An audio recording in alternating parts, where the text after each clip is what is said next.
tank green. Oh, Full tank po green. pass lang po tayo, sir.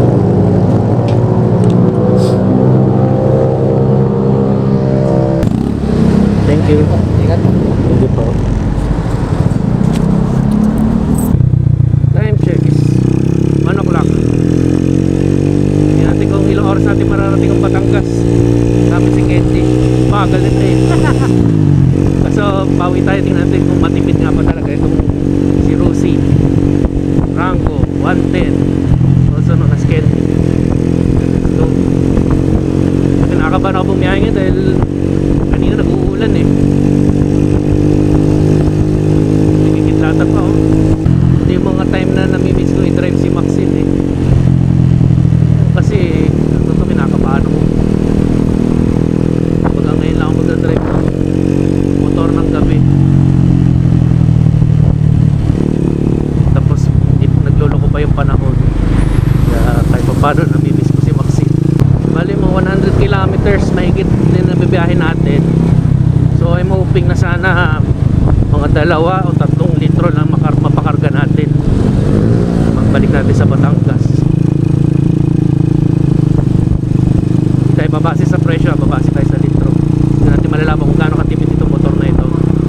Sa lahat ng mga naging motor ko, isa ito sa pinaka-comfortable i-drive eh. Sige, kasi kaya ako gusto ito dahil ano, madali, pwede mo i-customize. Hindi ka tulad ng mga scooter, kung ano na yung position mo dun sa upo, yun na yun. Itong si Candy, pwede palit ng handlebar, adjust na upuan. So na-adjust mo yung riding position. Yung ganito palang cruiser eh, ano, comfortable lang yung position. Relax na relax. Kamay. Takbo panahin lang tayo para hindi nervous si Mrs. Wala tayong speedometer kaya hindi natin alam ang actual speed.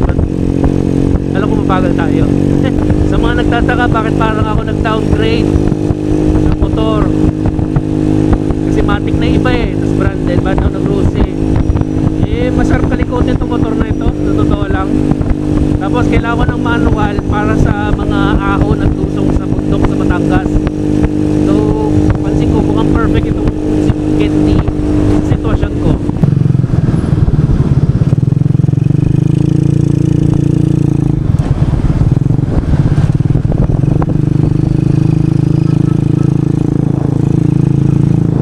Service road.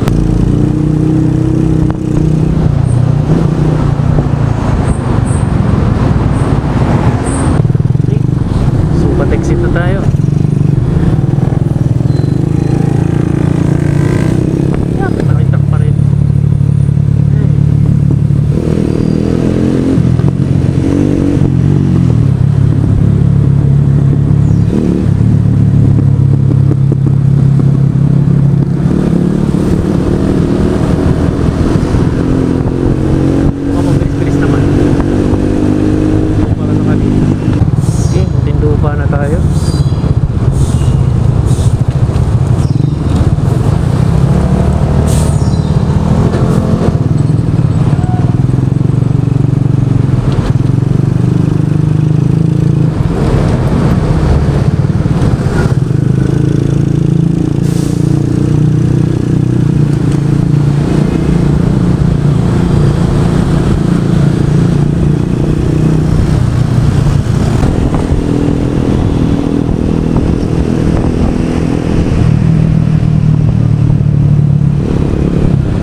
Blessing yung kit data net kulog eh.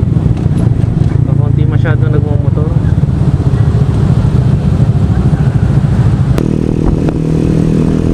Ingat lang tayo dito dahil minsan maraming bulaga dito sa mga intersection eh. Kaya hindi ako masyado makapagpatulin ng like na kay Maxine. Buti na wala nang tulog.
Alright guys, nasa may bandang lipan tayo. Pahinga muna tayo. Sakit sa puwet. Tapos ang labo na natin visor. Pahinga na tayo ng mga 5 minutes siguro para mabawas-bawas yung sakit sa puwet.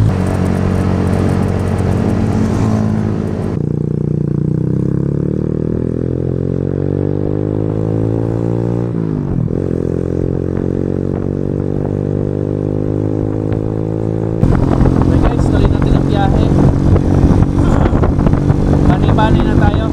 Hindi ko nakuhaan din yung mga kanina dahil napuno yung memory ng camera ko. Wala din ako makikita, puro putik. Meron pala motor ng ganitong panahon.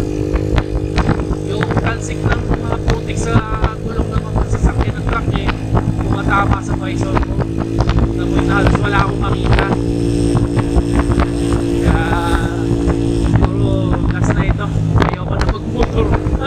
Ganyan kalayot, ganyan panahon.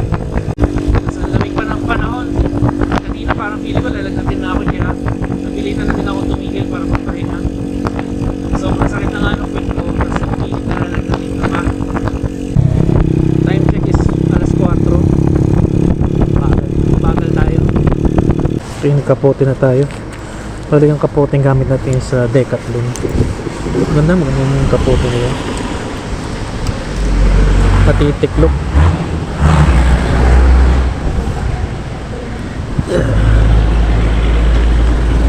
Emergency kailangan talaga.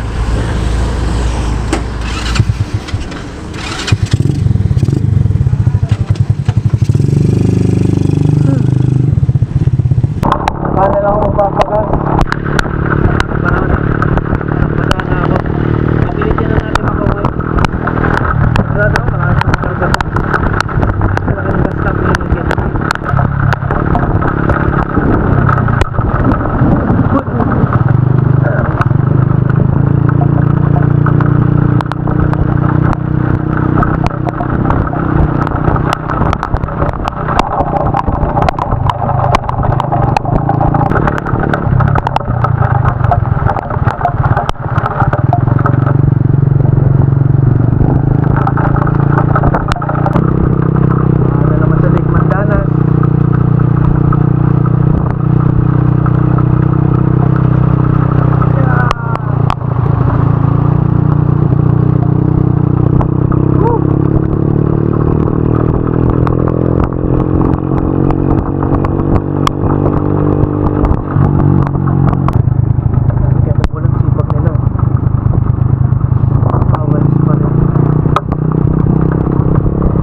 Follow up na natin yung kung ano lang yung konsumo nito. Kung okay na yung panahon. Alright guys, ngayon tayo magpagas. Okay na panahon So, tingnan natin kung anong konsumo ni Candy. Kung nakatipid pa tayo o hindi.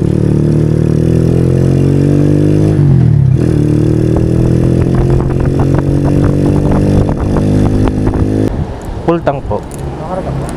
Wait lang. Iya.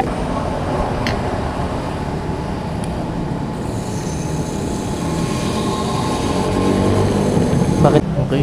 252. 2.8. Halos mga 3 litro din.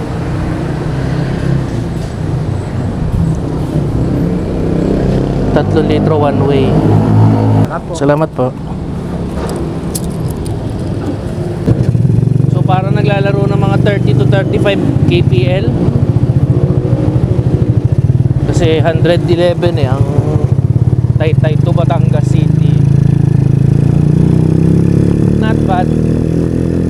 Mas matipid pa rin si Pinelli.